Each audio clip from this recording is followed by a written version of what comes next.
Welcome to my SY education formation channel में आपका स्वागत है दोस्तों। यहाँ पर हम अपडेट पेंशन से रिलेटेड लेकर के हैं। देश भर के लाखों पेंशन भोगी इस ट्रिक को उपयोग करके जो है अपनी पेंशन बढ़ा रहे हैं और अपना बकाया एरियल प्राप्त कर रहे हैं।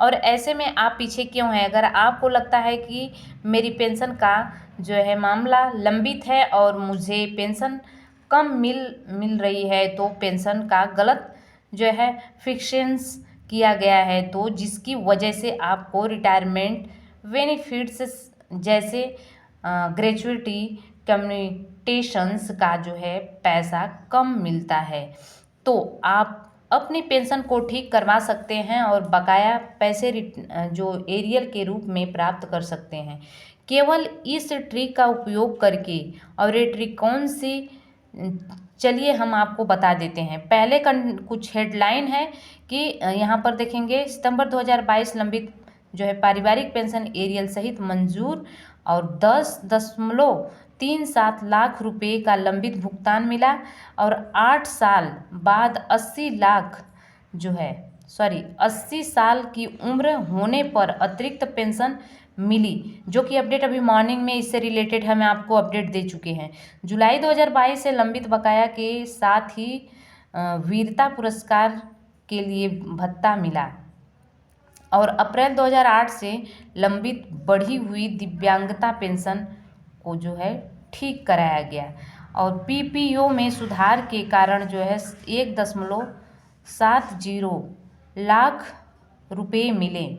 तो सारे चीज़ अपडेट हम देने वाले हैं डिटेल से। पेंशन और पेंशनभोगी कल्याण विभाग समय समय पर पेंशन अदालत का आयोजन करता है और पेंशन अदालत के माध्यम से पेंशन धारकों की शिकायतों का समाधान किया जाता है। और अगर आपको पेंशन कम मिली है, तो गलत तरीके से आपका पेंशन फिक्सेंस किया गया है, तो सबसे पहले आप जो है पोर्टल पर जाएंगे। किस पोर्टल पे? स्वीपिंग्स जो पोर्टल है, वहाँ पे इसकी शिकायत दर्ज कर सकते हैं, जिसके बाद जो है आपकी शिकायत पेंशन अदालत में उठाया जाएगा और आपकी जो है पेंशन को ठीक किया जाएगा। इसके बाद बकाया एरियल का भुगतान भी किया जाएगा। पेंशन अदालत में उठाए गए कुछ महत्वपूर्ण मामले जिसमें जो है शिकायतों का सफलतापूर्वक निवारण किया जाएगा और इस प्रकार से है। जो सितंबर 2022 से लंबित पारिवारिक पेंशन एरियल सहित मंजूर क्या है? श्रीमती बसम्मा को आवश्यक दस्तावेज जमा करने के बावजूद सितंबर 2022 से जो है पारिवारिक पेंशन नहीं मिल रही थी। उन्होंने 16 जून 2023 को ये जो पोर्टल पे जा कर के, आप पोर्टल देख सकते हैं साइड, यहाँ पर जा कर के वो इस पर मामले की शिकायत दर्ज की और उनका जो है मामला पेंशन अदालत में के दौरान जो है उठाया गया और कुछ समय बाद जो है उनकी पेंशन शुरू हो गई और उन्हें जल्द ही बकाया एरियल भी मिल जाएगा। 10.37 लाख रुपए का लंबित भुगतान मिला।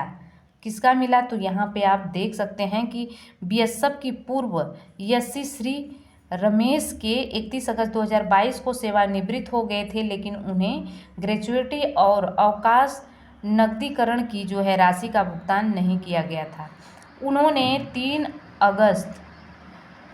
अगस्त को 2023 को जो इस पोर्टल पर अपनी जो है शिकायत दर्ज कराई और उनकी भी शिकायत को पेंशन अदालत में उठाया गया और बीएसएफ द्वारा जो है सूचित किया गया कि उन्हें ग्रेजुएटी और अवकाश नकदीकरण के लिए 10.37 लाख रुपए की राशि का भुगतान किया गया। 8 साल बाद 80 साल की उम्र होने पर अतिरिक्त पेंशन मिली।